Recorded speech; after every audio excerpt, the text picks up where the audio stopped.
Hello, everybody, and welcome to the latest edition of Employer Branding Unplugged. I always say I'm excited because I am. We only invite people on that we want to hang around with and learn from. But you two is a bit special for me. We've known each other for quite a few years now. We've worked together in different ways as well. Genuinely consider you friends. I don't know whether the feeling's mutual. You can tell Awkward. me that. No. So Definitely. we have Quila Cervelli from V-Line, and we have Ivan Harrison from Toll. We've worked together over the years in different places. You've been there and done it in the employer branding space, in the TA space. So we will talk about that, but we can do something a bit different. But before I talk about that, tell us about yourselves. Quila, do you want to kick us off? Yes, I'm Quila. A lot of people call me Q because if you see how my name is spelled, it freaks a lot of people out initially. I am originally from New York, moved to Melbourne about 12 years ago, and I've spearheaded employer brand at companies like Australia Post, RMIT, Sportsbet, and now I'm at V-Line. Amazing, thank you. And mum of three? Mom of three. Okay. Yes. Anything else you want to share? Any other hobbies, interests? I ran a marathon a month ago. Of course you did. But I have only ran 4 kilometers since, so maybe I'm not Doesn't a matter. runner. You can now say I'm a marathon runner. I'm a marathon What was the runner. time? Exactly. 4 hours and 44 minutes. That is amazing. You know what you've got to do So- now, I think. From now on, anything that anyone asks you, you've got to say, well, as a marathon runner. Yeah, as a marathon runner. How have things been? Yeah. Well, as a marathon It runner. actually became my entire personality for a year, so I Yeah. think people are pretty happy that I've stopped talking about it, to be perfectly honest. To be fair, it's super impressive. Thank It you. is. Thanks. It was amazing watching her progress in Yeah. terms of the kilometers, just I didn't incredible. shy away with posting it to Instagram every week That's after the my spirit. long run. That's And the like spirit. sweaty pics of just like, I'm dying, but I want to get this done. I'm dying, so. but I'm sharing. Yeah, I'm Yeah. sharing. I love There's a that. Sharing guy. from the There's a crypt. guy at my kid's school who does OSCIT coaching, and he did it in something like 3 hours and 15 minutes, and I'm just like, Show off. how do you do that? It's just not normal. Yeah, but it Not was normal. really cool, and the engagement you got, the support you got from your teammates was really amazing to see as well. Yeah, there were a lot of people out on the course, which is amazing, but like nothing nice. better than seeing my kids on the course at the 33-kilometer mark. Yeah. That gave me life and gave me the purpose to keep going. So, yeah. And my Amazing. boys tell people that I won the race because I got a medal. So, like, my mom won the race, which I have no problem with them It's telling. 2025. Everyone gets a medal. Yeah, everyone That's gets a it. medal, Yeah. but they Is- don't need to know that. Is the wall? I heard about the wall, for years and years about the marathon. Is that true? Like you get to a certain kilometer or mile and you hit this wall. It's like 18 to 20 miles or like 30-kilometer mark where you just hit this wall, and it's not physical, it's emotional. Yeah. So if you start to cry because you're kind of gasping for air, you get really choked up and actually quite nervous, and that's where people start to lack belief in themselves and not be able to continue.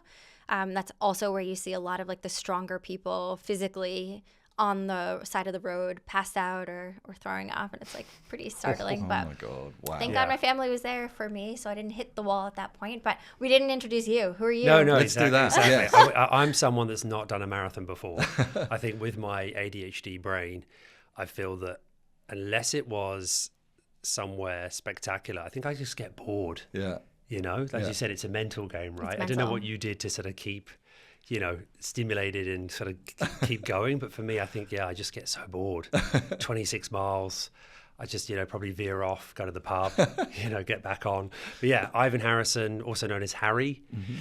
I've been in talent for about 20 years and didn't fall into it.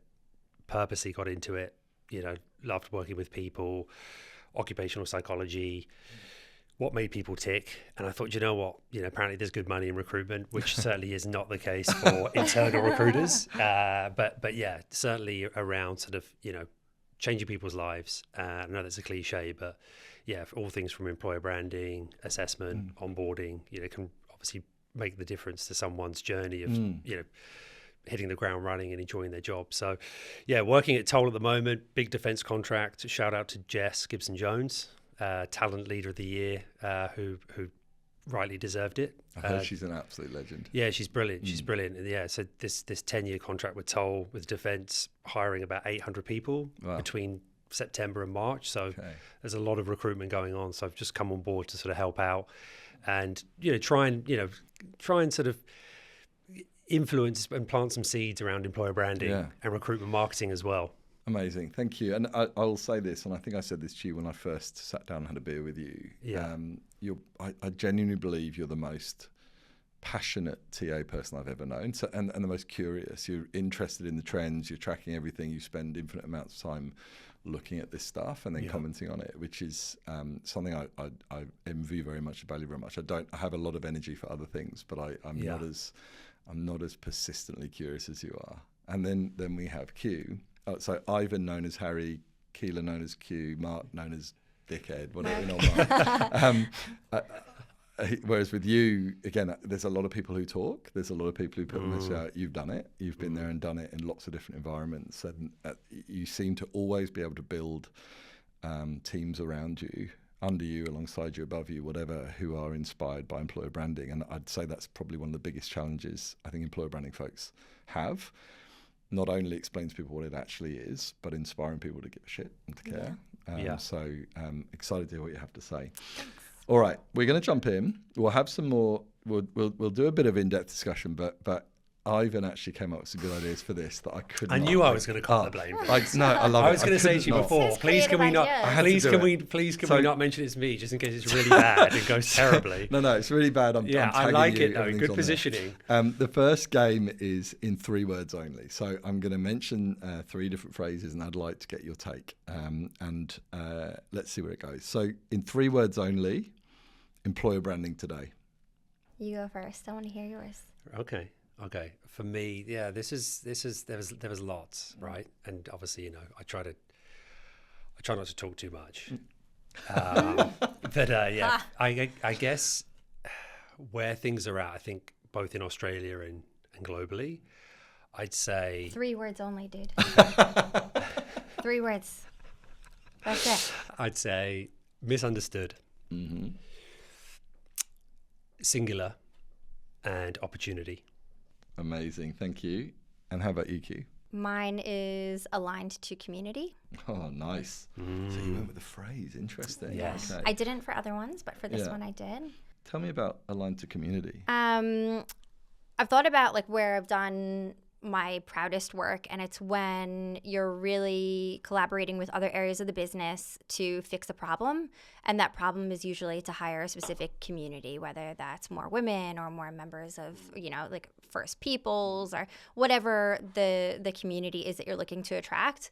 And I think I think maybe selfishly, as somebody who is a practitioner of employer brand, you get more longevity in your role when you're helping others achieve their outcomes as well.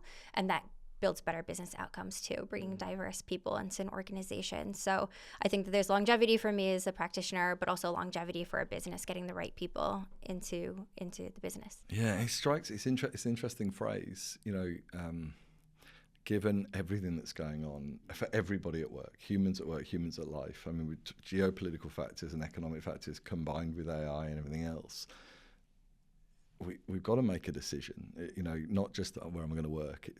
Is this worth it? Am I going to fight for this? Am I going to reinvent? I think there's a real risk of people distancing from employers and employees distancing, when actually we need to align and come together. And that word community, teams genuinely seeing themselves as a community that's trying to thrive, trying to survive in really uncertain times. So super interesting. Thanks. And Ivan, misunderstood, singular, and what was the other one you said? Opportunity. Opportunity. Yeah. So when you say singular, what do you mean? It's not as obviously as catchy as cues. I get that. It's a wonderful thing. Leave the You did marketing very to well. me. Yeah, right.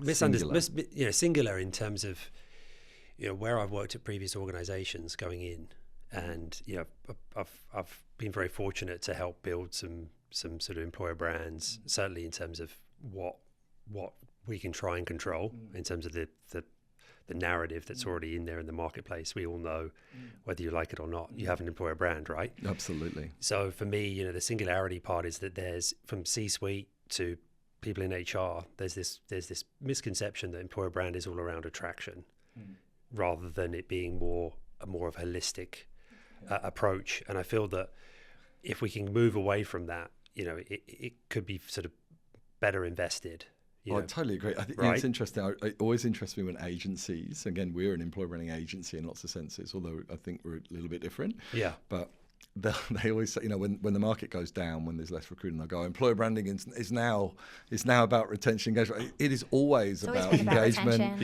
and performance and contribution. Exactly. I think we talk a lot about, local councils, for example, often have very high retention. That doesn't mean that they haven't got a problem, just because people stay doesn't mean they're engaged, they're performing. Yeah. Attraction and you can achieve high volumes of applications and still not hire the right people who are fit for purpose. So we do all of our EVP and employer branding work, as you both know, starting with who is this organisation today? Where are you trying to get to? And what does that mean for current and future people in terms of what you need from them, values, behaviours, productivity, mindsets, culture, and also what it means for them, what they're going to get from it. The EVP, the talent offer, the employee experience. Yeah. And for me, the recruitment piece is actually the secondary part where you just open up the windows and doors and show people inside.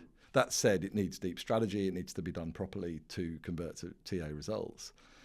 But the idea that it's a campaign and marketing for TA drives me nuts. Yeah, exactly. And I think, just to further point on that, and David articulated this really well in the first episode of this series. Dave Kincannon, which was great in terms of you did well bringing him on, right? Brain. Yeah, I mean, it's obvious for us because obviously having lived this and been in this world for a long time, but taking the business on that journey to say that it is a strategic imperative. When you think of CVP, when you think of P&L, all these lovely acronyms, EVP, and I want to touch on some sort of, I think, evolution of EVP later.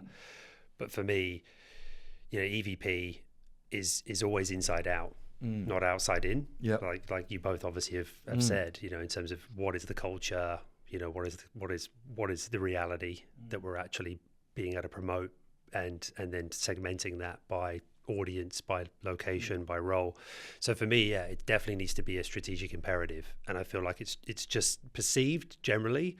Obviously, there's great work Q's done and some others have done, but I still feel like the sort of overwhelmingly perception is that it's all about external attraction. Absolutely. And the campaign, I get it all the time. It's tactical, it's reactive to some degree. Yeah, absolutely. Exactly. And like David said, it's it should be weaved into every touch point, workforce planning. It underpins a business essentially. Yeah. And it kind of, the work that we did together at Club Assist, was great because we really got the business to understand the synergy between the customer value proposition and the employee value proposition. And obviously it's more important for certain industries like hospitality, retail, where customers are experiencing humans as opposed to just a chat bot or something that's just like on Amazon. So it's going to be even more important for some industries than other. I agree. And I mean, I loved that work. And I think what I liked is doing the values as well as the EVP. Yeah. And then, but also, I mean, I remember the EVP lead line, the core concept was hands on today, eyes on tomorrow. Yeah.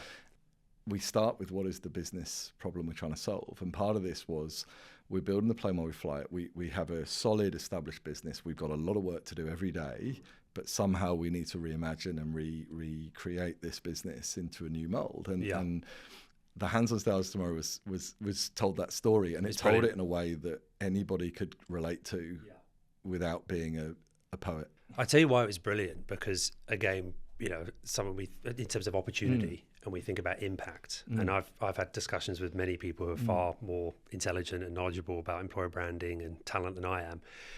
And it's a bit of the holy grail, I think, just in broadly around HR, being able to really justify, ROI. But if you really sort of hone that in on, employer branding, just the analysis we did with that EVP was around, because obviously it was by the people, for the people, and we had some amazing candidates that it really resonated with in the market, who have gone on to do amazing things and are still there and have been promoted. Obviously, it doesn't always work out, but if there's more positives than negatives, you've made a good impact.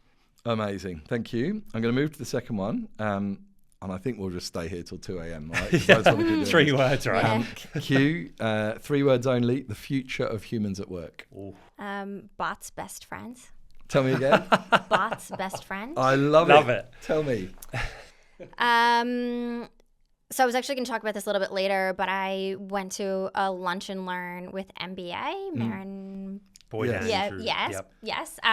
And he showed like different org charts of how people in talent and other areas of the business can work alongside bots. And I've had this like genuine fear that someday AI is going to take all of our jobs and it's going to be like Charlie and the Chocolate Factory having to like eat cabbage soup for dinner and like live Well, in are a we on bed a with universal all the wage, grandparents. right? It's possible. Yep. Anyway.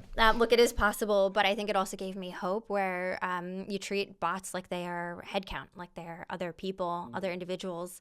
And then the alternative is actually like downloading my brain into a bot so that way I'm working 24/7. And like the earning capacity then doubles or triples or quadruples, which is really incredible. Like I just never thought about it for myself that way. So yeah, bot's best friend. You're working alongside it and it's not stripping your lifestyle from you or your livelihood. Rather. I'd love to see a download of your brain. Like a scan. I don't know. What's going on there? I'm visualizing the difference between the two of you right now. Ivan, what did you get? The future of humans at work. Do you know, we honestly haven't discussed at all, so it's quite similar in that from my perspective is around augmented, not replaced. Okay. Ooh. Yeah. And are these, for both of you, is this hope? Is this confidence? Is this certainty? Well, I don't think there's any such thing as certainty, but... Yeah, there's no such thing as certainty. And hope feels like immeasurable. I think maybe it is confidence, like knowing...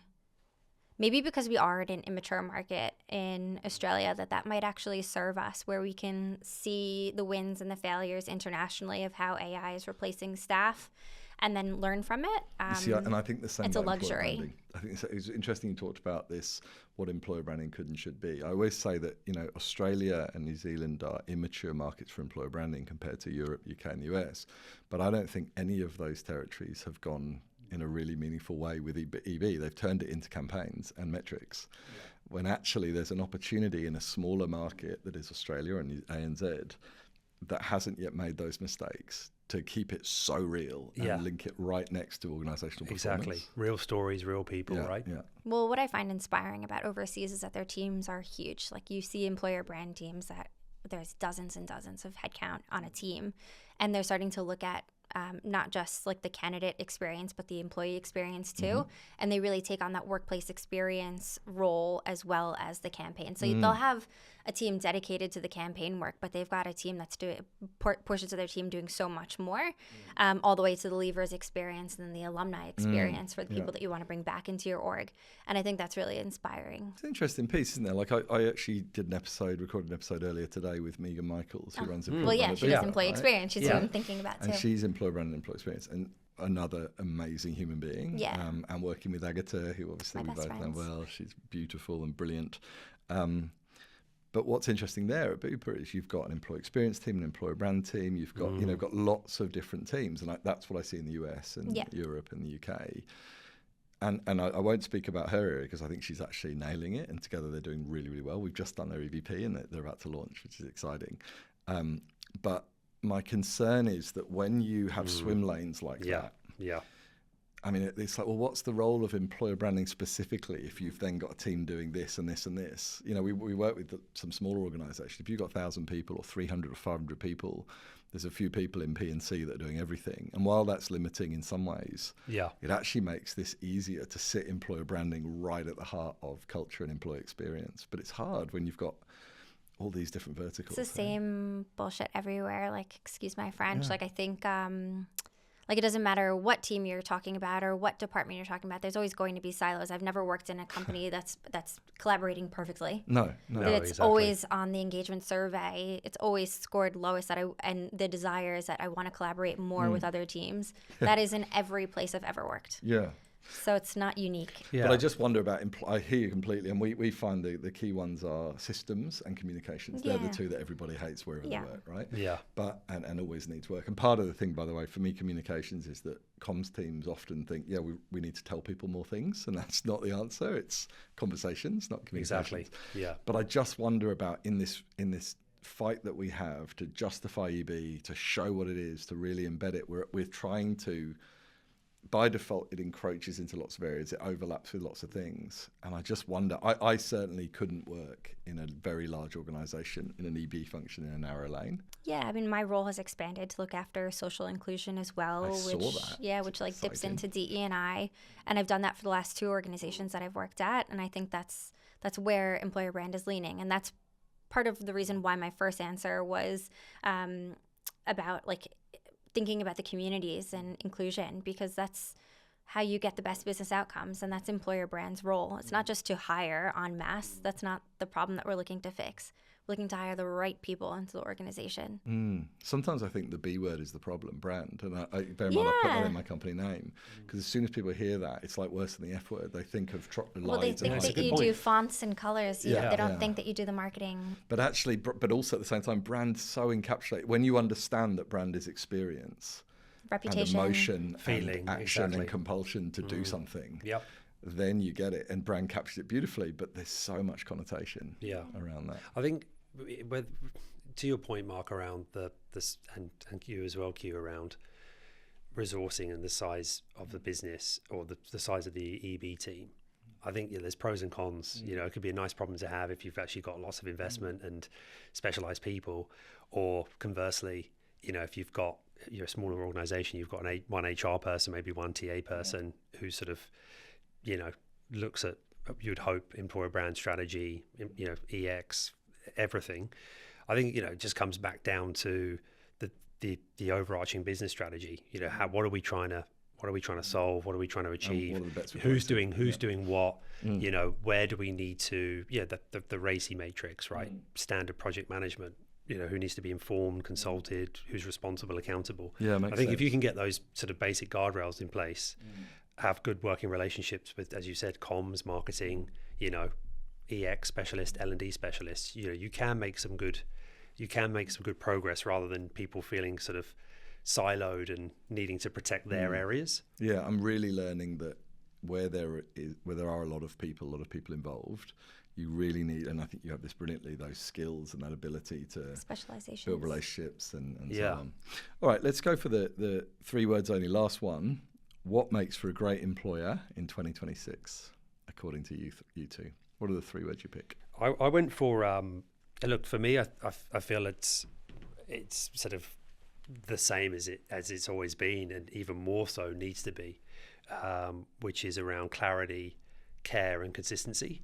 Okay. So 3 C's, hopefully nice and memorable in that, obviously self-explanatory really, in terms of whether you're a content creator, a big brand, you need to have that consistency, the care of what you're selling, whether it's a career or a product, and obviously the clarity. So, this is actually what it is and what it isn't. So clarity, care, consistency, and I love the word consistency, and everything we're doing, that's actually the hidden gold. Not consistency, just push out the same message, but be really consistent in the messages that you're sharing and in the exactly. I mean, it's not rocket science, right? I mean, as I said, I think it probably could, for me, would be the same in 2027, beyond. I think it's just more about, again, how do you differentiate yourself? What's actually genuine, not overselling, not underselling, and hitting that sweet spot.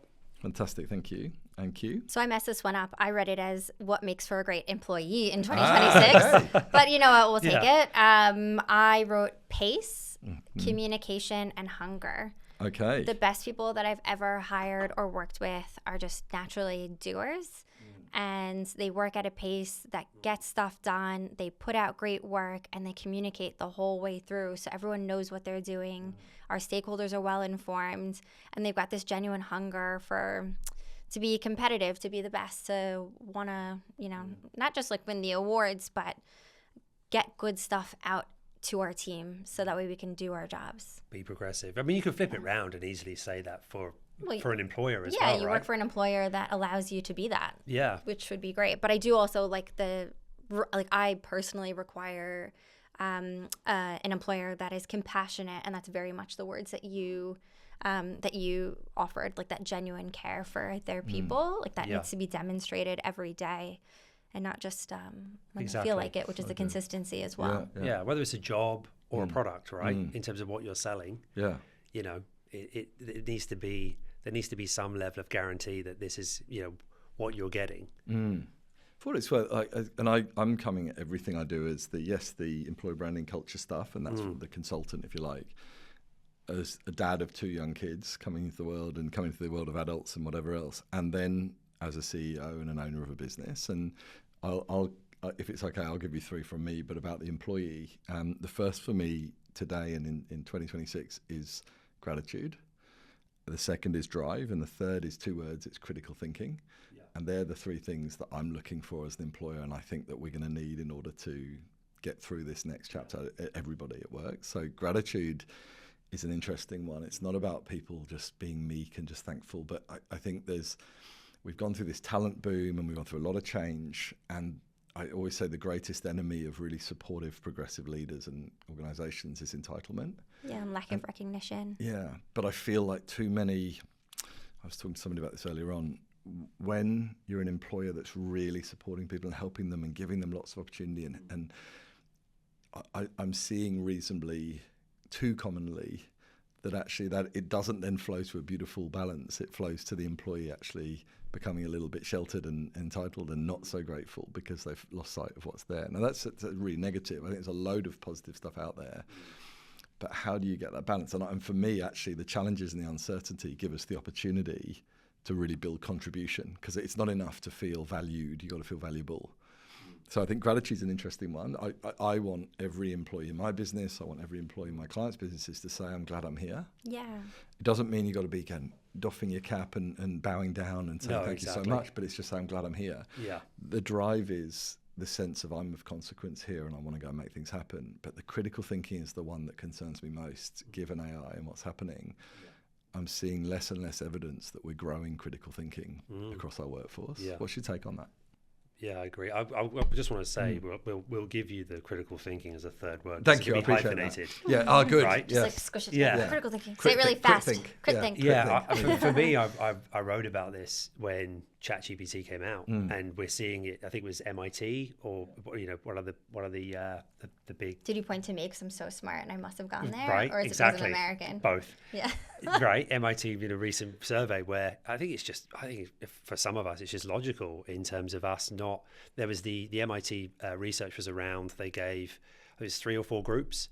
And basically, long story short, the group that had no tools, no access to generative AI or Google came out on top. It's obviously somewhat subjective, but they came out on top in terms of their critical thinking and their ability to think outside the box, whereas others had access to, generative AI, others had access to Google search. So for me, I think creative thinking as well as critical thinking, it is definitely a concern in terms of if we think 20 years in advance, how much lazier are we going to get in terms of our own? Well, it's a bit like if you don't use your brain, Yeah. you start to lose that capacity, and I'm a bit concerned about that. I'd be interested to see how it plays out. I like the idea of creativity. I talk a lot about strategic creativity or creative strategy, and it's creatively strategic thinking. Yeah. It's not enough to create and come up with something. Actually, I can do loads of that already, and it's coming. It's the ability to be very strategic about the creativity that's going on, about the creative process, and that's something I've been embracing for quite a long time, and I find it fascinating. Yeah, exactly. And as you were both saying, the execution as well. Yeah, that's I mean, right. Think about what Q's done with some of the brands. I mean, it's just it's next level in terms of you think it could be a sort of a consumer-led, framework and a sort of output. So I think definitely there's some great work in this country that in terms of employer branding that could be replicated in a way that suits that business's needs. Doesn't obviously not like for like, but there are blueprints out there, and it's just it's for me it's frustrating to see that we're still very reactive. Yeah. There's a lot of lazy type of activities going on. Yeah. It's like kind of follow the leader too. Yeah. Like it's like, oh well, this company did that, so then we'll do it. Or ticking the box. Like employer brand is the campaigns, or it's thinking about the candidate experience in your applicant tracking system, and so everyone's doing the same thing. No one's doing something new. I haven't seen anything new in Australia in a very long time. Yeah. We're seeing the innovation, especially in smaller businesses and organizations, in the approach, not the what. So, for example, everyone can do a shout-out program, an advocacy program where people are in weekly team meetings, they're encouraged to bring a shout-out or a moment that mattered, and we will support a lot of organizations to do that. It's in the execution of it and how it's done that we see a huge amount of bespoke and an opportunity, and then the conversion of that into content. But I think some of it's quite hard because you haven't got much capacity and capability, in which case you're trying to make something happen and you're really busy, or again you're in your lanes and there's a million different people who want to have a say on those things. Yeah. But for what it's worth, we are seeing people getting really great results and really great outputs just by doing the basics well, just by getting out storytelling well. Saying thank you.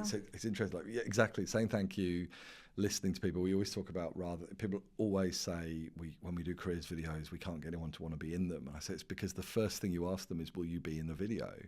First thing you ask them is, will you come and share your opinions, like with no cameras, with just nothing, about how we can make this place a better place to work. Yeah. Which you've That's done. what I do exactly. in my interviews. Yeah. I love that. All right.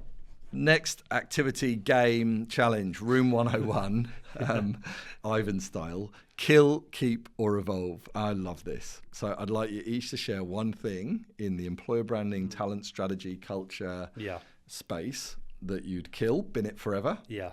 That you would keep. Yeah. It's still essential. Or that you'd evolve. It's outdated but salvageable. Should we do kill? What do you reckon? Should we sort of alternate between kill Yeah. and go that way rather than do our lists? All right, what's your what kill? do you want to kill? Oh, there's so many, guys. There's so many. I mean, give me one. You know, one for me is, and again, if you think about basic recruitment and marketing, you know, schlap is we're a family. For me, sorry, one big family. One big family. One big family. Karen has been working from home perhaps one day more than she should have to look after her cats, and she's fired because the policy was a bit grey, and a lot of businesses are still working that through, and I understand that side of it, but she's not your sister, she's not your daughter, you fired her, and for me, just the whole kind of we're a family thing, you're setting yourself up to really cop it. Right at the moment, and it's not just it doesn't mean that the employer suddenly goes back on their word and is awful. It means sometimes you have to make hard decisions. We're going through change in my own business, and nobody's going to be happy if you take the job away, if you do redundancies. Nobody's going to be happy if it's unpopular news, it's difficult stuff. But if you set yourself up as this kind of, we care about everyone and it's all just wonderful. I had a thing over the years, and like any organisation, we've had ups and downs and challenges and so on. But whenever we have really tried to support people. Have we always got it right? No. Does everybody who's ever worked for me think we're an amazing business? Absolutely not. That's not the nature of these things. But whenever we would do something we would do something for somebody, or maybe it's helping them understanding, giving them flex, maybe it's giving them something physical, whatever it is, they would say thank you so much. And as often as I could remember, I would say it's good for business. And the reason I would do that is it's not that I do love our friendship and a relationship, but I'm your employer, not your parent. Well, you have got dad in your sort of. I have. Gin enthusiast too, so. You've never been called dad. But I'm a dad of two, right? And a CEO of 10. Okay, right. I've got my children. Yeah, and. Because at the heart of this whole thing, this is when we talk about progressive employers, at the heart of this whole thing is a very simple premise. I pay you, you work. And that's not cold and that's not cold-hearted. That's the nature of this. That's a transaction. And if you don't work, then I can't pay you. Yeah. If I don't pay you, you should never work, right, for me. It's not a charity. And there's two things. One is or a hobby. One is if you don't perform, then there's a limit to that, to the time we can, and we'll help and we'll support, and everything we're trying to do is to enable somebody to bring themselves and perform. So it's not perform or else, but it's saying, when you're recruiting, it's not buy or sell. It's saying, can this work, and how are we going to make this work? You with me and with this team and with this business. Yeah. The other thing is, if it ceases to work, if the market changes, if despite best efforts we have to make changes, that's hard. And so it's always trying to remind people, yes, we really invest, yes, we really care, but I am not your parent. Exactly. I'm so intrigued to hear Q's kill. So am I. Well, I have PowerPoints. And I know that's probably going to get me like fired and probably like stop me from getting any future job, given that I'm in branding and meant to be creative. But I hate doing PowerPoints. I can talk about anything until the cows come home. PowerPoint isn't But creative. having to like put it onto a screen to depict, it feels silly to me. And PowerPoint's become this embodiment of broadcast, hasn't it? It's a memo. Death by PowerPoint. Yeah. And it's a justification to stakeholders who nod. Exactly. rather I mean, than it's a a white conversation. collar cliche, isn't it? Yeah. You hear so many people saying, as you say, death by PowerPoint. So I think doing them as well as using them, rather than having conversations, you might have maybe one visual aid. Yes. As something that's really visual, not a document. But yeah, I definitely agree. I think it's a good one. Well, you're encroaching on my keep. Okay, sorry. All right. So I won't. But we're definitely going to get. We're getting rid of PowerPoint We're killing one in big my family, and we're future. killing PowerPoints. I'm Yes. so up for that. Let's do it. Are you killing anything? No. Yeah, that's a good shout. Come on. There must be something you want to kill. Yeah. I'm killing scripts for videos, and I bang on about this all the time. Okay. There are places where you can script. I understand that. Yeah. I am 99.999% of videos I see with scripts are an absolute waste of space for me. So you want to a like waste of time. injure scripts but not kill them, because there's still a percentage that works sometimes. Oh, I don't know. Okay. So I would kill the giving real employees Yeah. the words that they have to say and putting the Yeah. camera on them. Yeah, That that's is all right. entirely pointless. Are you going to tell me that when somebody sits there and goes, working here, it's all about the culture. Are you seriously thinking that someone watches that and goes, wow, I believe that Exactly. person? Yeah. And I think it's undignified for the human being in it, and it's absolutely a waste of space and time and money for the brand. Yeah. It's a good segue because that's exactly my keep. What's your keep? Was around real stories Oh, from real humans. So keep the script. So Okay. messy, imperfect, unscripted, the stuff that actually resonates. That's aligned to mine. What did you There Sorry, you go. I didn't mean to interrupt you. Groupthink. Democratizing creativity. So the tools like Canva, Vouch, the Martech, even like Video My. That's not Video My Job anymore, Video My, as of yesterday. Is it? Has it changed? Okay. Yes, they've changed their name. I really love the idea of democratizing creativity. Oh, I love that. Yeah. So it's interesting. I'm not on social media too much other than LinkedIn, but where I am, there's so much content that is either highly polished or just absolute auto-generated drivel, right? What I'm finding is the really imperfect, what we used to call shit content. Yeah. I'm Amateur. loving it. Yeah, I'm loving exactly. it. Yeah. But then, And I don't just mean like the TikTok video and Yeah. whatever else. I mean, there's an artist in Murwillumbah in northern New South Wales who I follow, and he's a First Nations guy, and he has no idea what he's doing. He's not successful. He's trying to make it work. He happens to be brilliant at art, amazing, and I'm hoping one day he makes it. But on social media, it's literally like your granddad trying to do it. And he posts a picture that's blurry, and he writes with no punctuation because he hasn't got that skill. Yeah. And it's the best thing I see on Instagram. I know I'm showing my age now, but it's like hashtag epic fail, right? Yeah. For anyone that might be Yeah. watching or listening to Yeah. this, that's Gen Z or whatever, they might not know epic fail. But yeah, I think it's self-deprecation. But even within raw. this, there's a lot of curated authenticity as well. Yeah. Like, let's keep it real and fresh, but it's still curated. Yeah. Whereas when somebody just posts something that they think and they feel, and it's messy, and it's that I love, and I think it's really going to cut through. The more AI takes hold, the more we're standardizing and homogenizing content, the more I think there's a chance for people just to do messy. And for sort of building on Q's point around democratizing tools, capability, understanding, I think that's definitely where things should be. But I feel that yeah, there's obviously an issue with sort of policies and people being a bit sort of concerned around, well, what could we share? And also employers not necessarily being on the right channels where those people are, because we can't be on every channel, even though actually you look at Bunnings and sort of retail have done really well on the likes of TikTok.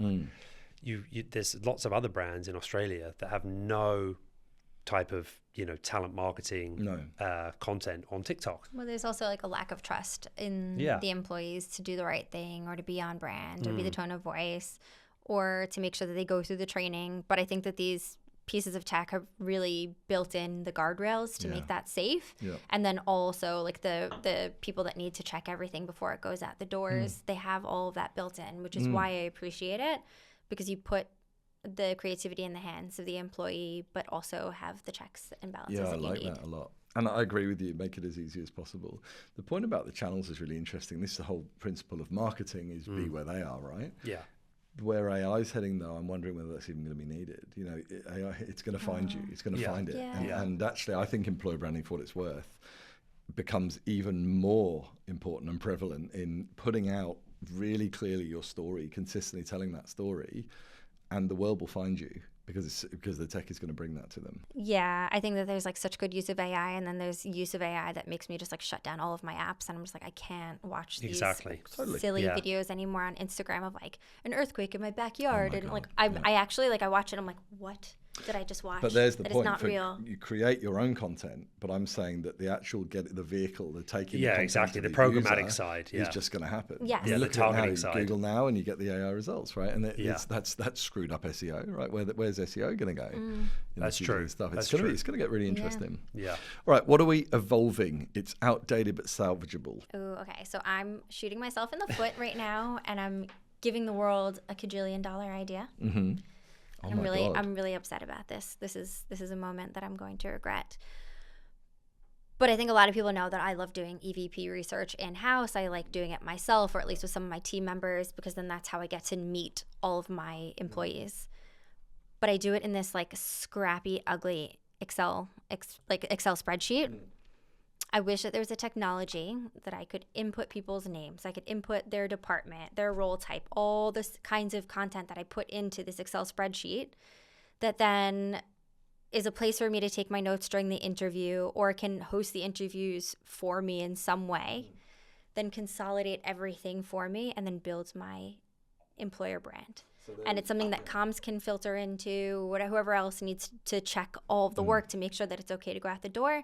Like everyone gets access to this EVP technology. There are lots of systems for the discovery side. And we use systems, we use Dovetail, for example, to theme all of our analysis. And this is what people don't understand. We don't just, when I started EVA in Employer Brand Australia, it was all in my notepads, and I can't even read my writing. So it was all in my head. Yeah. But we, over the years, have really evolved that to every single interview, every single discovery group gets transcribed, it gets entered into system, it's thematic analysis. Exactly. And we're combining human thematic analysis with the digital side. What hasn't happened yet is we're still picking up at that point with humans at the helm and saying no support in building the brand around that. And I still think at this stage I haven't seen technology that will do that yet. No, it catches you at the end when you've already done the filming and you need to input the video and the content. You can build the social media posts in a platform, but there's nothing that happens before that. And like, of course, I'm using Copilot to consolidate data and all that to save time. But there's got to be something that starts at the very beginning with the interview, that you can input engagement survey data. It can search for your Seek or Glassdoor reviews, and it all just comes into one place. Put it into one place. Instead of me manually being the person that puts it into one place. Yeah. Super interesting. So aggregating like personas, but then you could go one step further. You know, when we talk about like team value propositions and job value propositions. Market mapping. Right. Then it could also then push out in a programmatic way to the right channels. You know, it could be not just the There's front your end. $1 billion idea, whoever gets this and runs with it, but just like, please just Well, I can guarantee buy me my a car mum or is listening something. to this. My mum is on it. My girlfriend is on it. Great. So There you go. There's our two listeners. There's your investors. Yeah. Investors. Yeah. You know? My mum will Perfect. listen to it too. Love it. so That's there we all. go. That would be so good. Thank you, mum. Isn't she great? All right, Ivan, what are you evolving? For me, I wrote about this recently. Some really interesting research came out from GWI, Global Web. There were Global Web Index and the Financial Times around the slow decline of social media usage. Now, I saw you post that actually. I'm not saying for 1 second that we need to sort of hold fire on being on socials in the right place, right time, right messaging. But I do feel that with this AI slop, apart from North America is the only outlier. Again, this is decent sample size, right? It's indicative. It's not absolute like any research. But North America and Interestingly, people who are in their sort of 60s and above, in some other global markets, are also sort of outliers in terms of actually increased usage because of loneliness. I remember when Friends Reunited was the big thing. Then it was Facebook. Right, exactly. Facebook But sort of late adopters, loneliness, connectivity with family, not work family, obviously real family. Yeah. One big family. Right, one big family. So for me, I think that the evolution, and we're already seeing this now, I think that sort of augmented experience where it's not just online but offline, more offline sort of events, connectivity, networking, whatever it might be. I feel that we shouldn't necessarily take our foot off the gas in terms of that sort of more human to human interaction, rather than just all online, because obviously people are already sort of across generations, across the world, apart from North America, are starting to use the internet less. So how are we then plugging those gaps in terms of connectivity and targeting those people to connect? I'd love to unpack that a bit and understand a bit more about that, because I wonder what have they considered social media? Snapchat, WhatsApp, social media, technically not with a broadcast feed, but with. I don't believe that people are on their phones less. I think they might be on the internet in a traditional sense less. I don't know. No, you're right. Yeah. Dark social has been increasing. They call it dark social year on year. Wouldn't it be amazing if we got this backswing that said we need to be connected? We need to be. After COVID, there was this thing about reconnect. I'm meeting a lot of people who are saying I'm lonely, I'm isolated, but they want to work from home from their bedroom. They don't want to go to the office. They think employers should pay their commute. You see the latest one, employers paying candidates for their costs for coming to job interviews. We're losing. Are we losing the human actually? Well, I'm going to invest in connection. I'm going to invest in my own career and my own opportunity. Yeah. I think there's an air of introversion that's occurred since COVID, where especially Victoria, right? If we look about Australia, where I can probably just speak for myself. Like, you both know me well, and you know that I'm quite extroverted. But I think in the last few years, I've become an ambivert, and I need to retreat. It's not that I'm not on social media; it's that I just actually need quiet. And my quiet for me, and it's actually my response for one of the other questions that we'll be talking about. Is like streaming services. Instead of it being like me going to seek information, it's just information coming to me through storytelling, through a show, instead of it being, TikTok or Instagram or things like that. I've also set timers on my phone where after, I think it's after 15 minutes a day, I get locked out of my social media. That's good. Yeah. So I've heard about this. I've heard all these things you can buy where you put your phone in a box and it stops. I'm like, has it really come to this? Yeah. You talked about streaming services. I read recently, and this I haven't checked this source, but I read that script writers for films and shows and stuff are being sent missives from the production companies saying you need to write these scripts and dumb them right down, because we're assuming I heard this somebody recently. is not watching, they're scrolling. Dual screening. What we're all doing. Okay. So are we losing, again, if somebody's critical saying, thinking. I am now going to sit down, and they sit down, are we dumbing ourselves down? Yeah, we are. Not just exactly we're down-powering. Creative imagination. I don't think we're dumbing ourselves down. I think we're down-powering. If you think of us as machines, or cars, you're just I don't know. We are outsourcing. Shifting down. On the point around, the whole point about evolution of connectivity and people wanting to work from home, where there's this kind of sort of dichotomy playing out.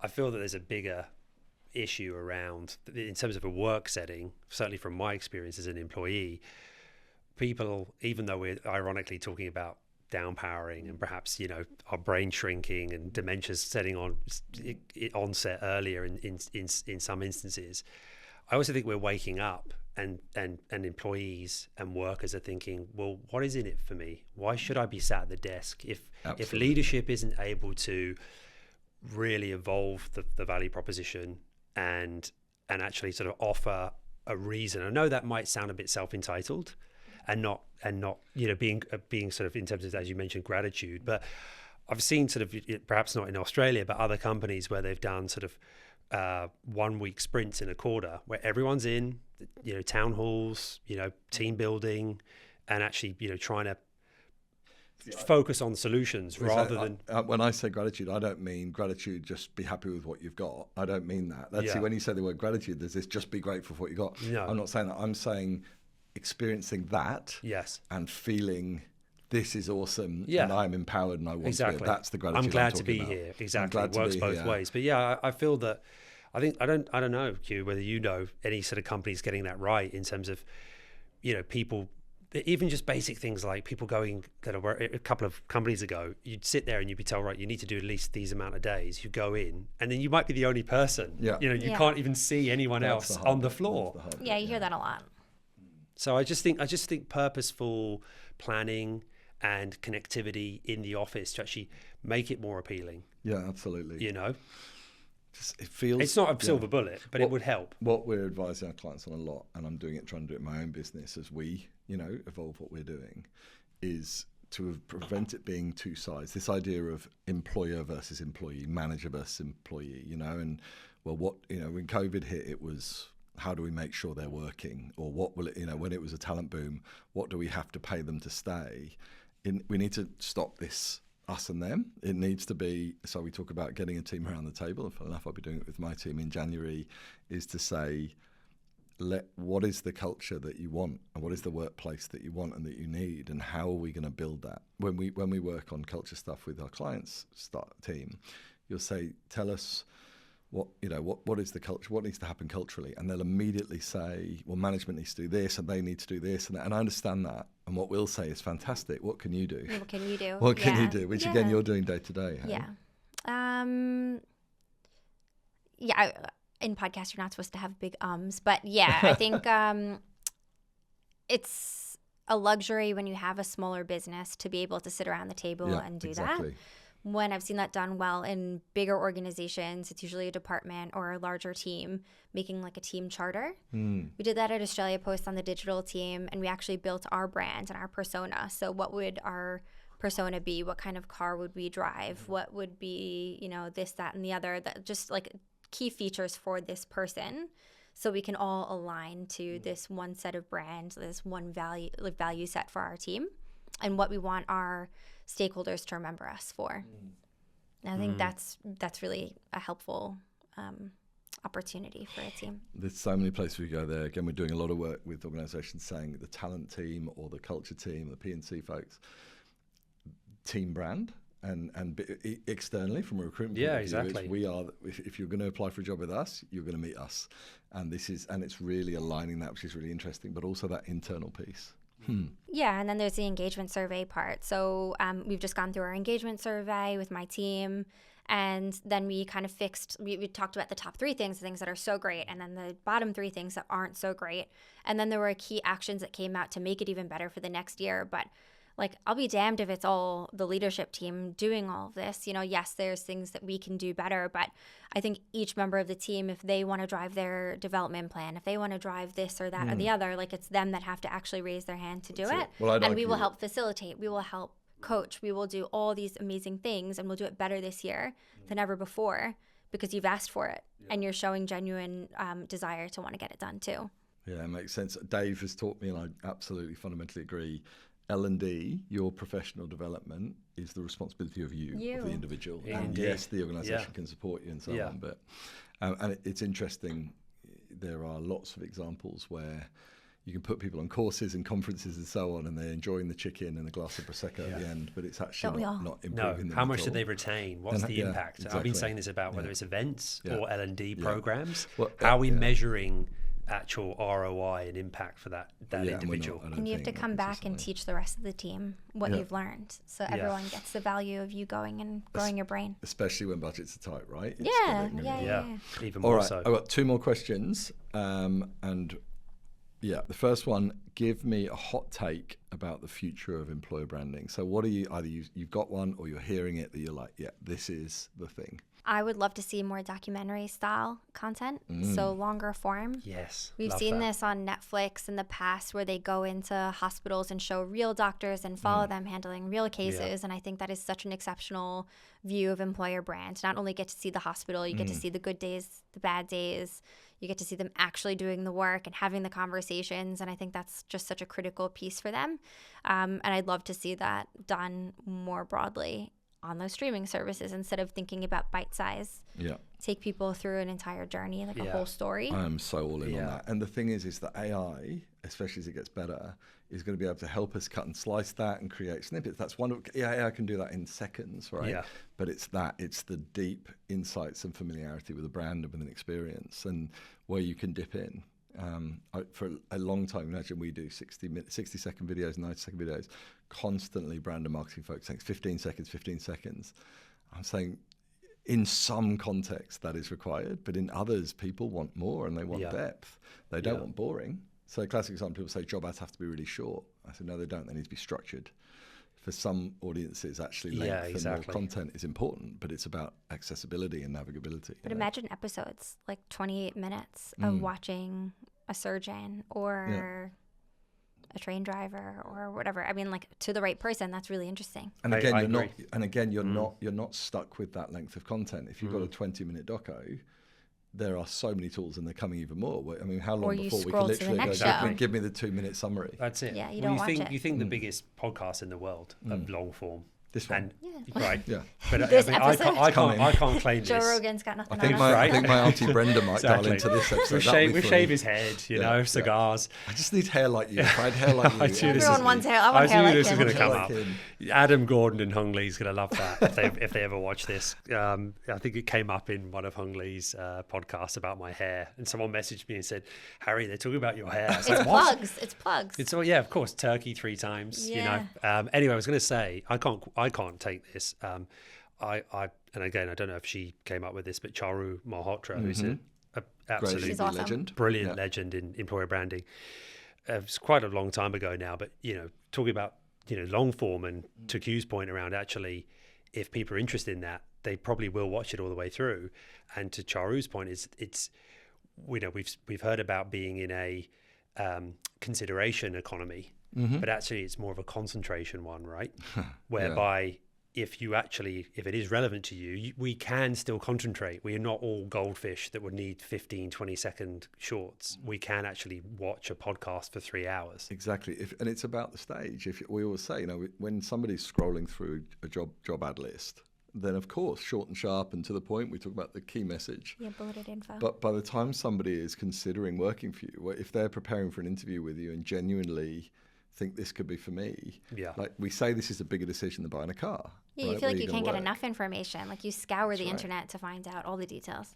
But again, we've got to switch the mindset for, the classic is, if the candidate wants the job enough, then they'll work through our 25-page selection criteria and whatever, or they'll send a cover letter that's really, we've got to switch that away from test them, see how much they care, to help them and inspire them to get invested in this concept of working for us. Exactly. Yeah. Super but that's a great idea. And I think with all the, like, if you think about The Last Dance and all these documentaries from a sporting perspective, behind the scenes, I think it also, even though, as we said before, about the positioning of getting people on video, and obviously we know video is massive and will continue to be so, even with AI and Sora.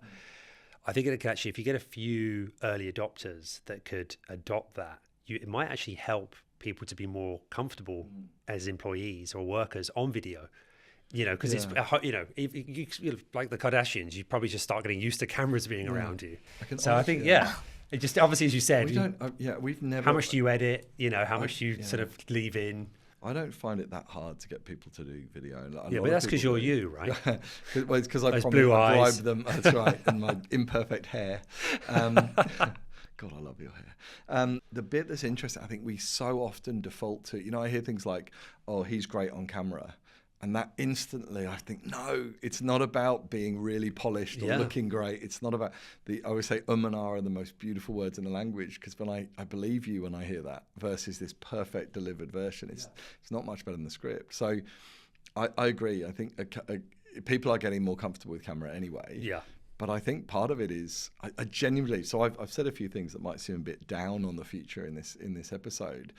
I actually think there'll be an immense backswing to humanity, to imperfection, to to endeavor, to subjective, messy interpretation, the way I perceive you two and tell the story of you two, I think it's all going to head back that way as a real opportunity. We're already seeing that, right? That's Right. what I'm saying about this data, that we're seeing it from younger generations, wanting to have more connectivity, of course, in isolation, you said there could be more loneliness, but the fact that we're seeing, and I agree with your point around dark social, in terms of people just sort of connecting on WhatsApp or WeChat, whatever country they're in. But I think people are getting more and more fatigued by, the spruiking of products from influencers. Is this real? Is it not? Well, no, it's not. It wasn't real before. It wasn't. Exactly. Exactly. So I think it'll be really interesting, but I genuinely believe that human side is coming in, and I think video gives us such an opportunity. I love that argument about longer form. That's because it's so anti what we're hearing elsewhere. Short, sharp, Yeah. Amazing. Hot take, Ivan Harrison. I've been thinking about this one for a while, actually, in terms of the gig economy. I mean, we're about, in Australia alone, it's close to a third of the workforce.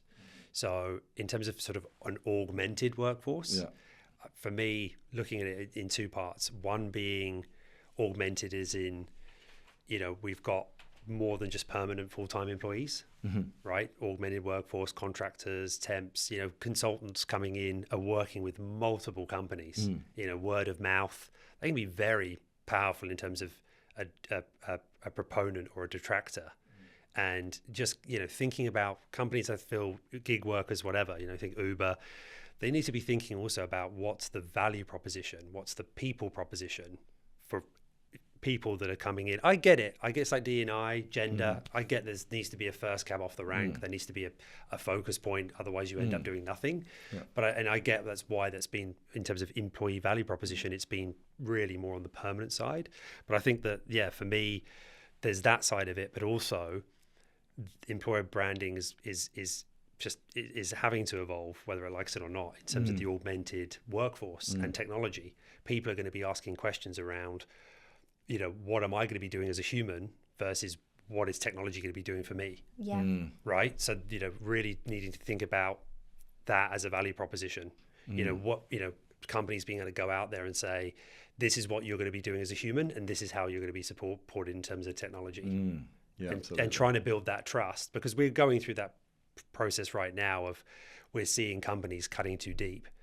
And back in March, where Q was doing a great sort of panel around EB, we heard from Rihanna Brown, who's an amazing Aussie futurist, and she was saying around asking the elegant questions, and that's really sort of resonated and stuck with me around, greed is the biggest driver in terms of capitalism, but are we asking the elegant questions around, if we're cutting too deep too quickly around automation, we're already seeing some companies wind back on customer service or even assessments. There's been some stories recently where people are going through just bots and actually they're realizing that they're not being assessed by a human being, and they're just tapping out.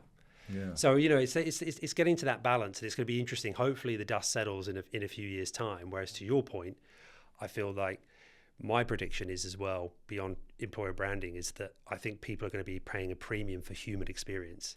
I think if you go to a holiday resort, if you're going for a job interview, whatever it might be, there's going to be perhaps a premium on that, as opposed to it just being where you can go for the human or you can go with the bot. Again, it depends on capability of the human and the bot and the technology, right? Sometimes we know that automation and technology is going to be able to be more efficient and effective than a human, but I feel like we're rushing too quickly into that without really thinking about the impact. Yeah, it's interesting, and we've run out of time, but I so much in this, but I think you said you used the phrase "wake up" or "wake up call," and I think that's what's been going on in my head for a long time. I think sometimes you need to get hurt in order to learn. And maybe some of the comfort, and you've been going through the motions, you've got very used to things, you're a bit tired with it, a bit lazy with it, and then you get a shock, and maybe that's what this is. That's why America voted for Trump. All right, wow, whole new podcast episode there. But I think last thing I want to ask you, what's your hope? 2 years from now, 3 years from now, you choose 2 or 3 years. What is your hope for humans, for talent, for culture, for brand, for work? Now I feel like I'm on Rogan Experience. Yeah, it's a funny one. I think like when I was a little girl, I always wanted to be a teacher. And like even into college, I wanted to be a teacher, ended up studying marketing. That's a story for another time. But like I never thought, oh, I want to be an employer brand. I don't think, I dare say that it even existed when I was a kid. And so there's no way for me to actually like to want to be that someday. And I hope that like for humans, or for my kids more specifically, that they feel okay with the uncertainty, that like their future job probably doesn't exist yet. And to have the resources around us to give them the skills that they need to be able to be confident no matter what the future holds for them. Love it. Thank you. That's awesome. Yeah, I mean, I guess in kinds of what context, right? In terms of hope, as you said, it's quite a deep question around humanity. But yeah, that was so well articulated. I mean, for me, in terms of bringing it back to employer branding and any kind of specialism within talent or any industry, it's that, you know, having the right people, I feel like certainly even with the bigger companies, you know, employer branding can just be seen as this sort of like tick in the box. Like we said, it's sort of, you know, episodic campaigns. And I feel that whether it's employer branding, L&D, I feel that sometimes people are hired that aren't capable or at the right level of experience to really show the proof of concept and make an impact. And then that business, that CEO, that startup, that big organization says, oh, that didn't work. We're not going to bother with that. You know, so I feel like, you know, making sure that there's the right investment in the right people. And of course, you know, Quila was asked this and some other panelists back in March around how do you get into it. And of course, it's like, well, you have to start somewhere. But, you know, there are quite a few practitioners here. So, you know, if you can build that and nurture them and sort of, you know, like any profession, I would hope that in a couple of years' time that it is sort of taken more seriously and the right people are in the right place. Because obviously look at Quila and what she's done and some other people as well in this market, but it's far and few between. You know, I think EB is taken incredibly seriously. I just don't think it's usually called EB. EB, as we talk about it, is really connecting people to culture and to work and then in really challenging leaders to create organizations where people can thrive. We just don't call it employer branding. And that's the bit that's going to get interesting. I've loved this. I wish we could talk forever, but we have to stop recording because we're going to go and have a beer. Yeah, that's very good. I hope you enjoyed the questions. I love the questions. Thank you for having us. I love this. This was really awesome. Well, we're definitely really doing a follow-up. So thank you so much for your time. Thank you. Cheers, everybody. Thank Hope you you like it, Mum. Thanks.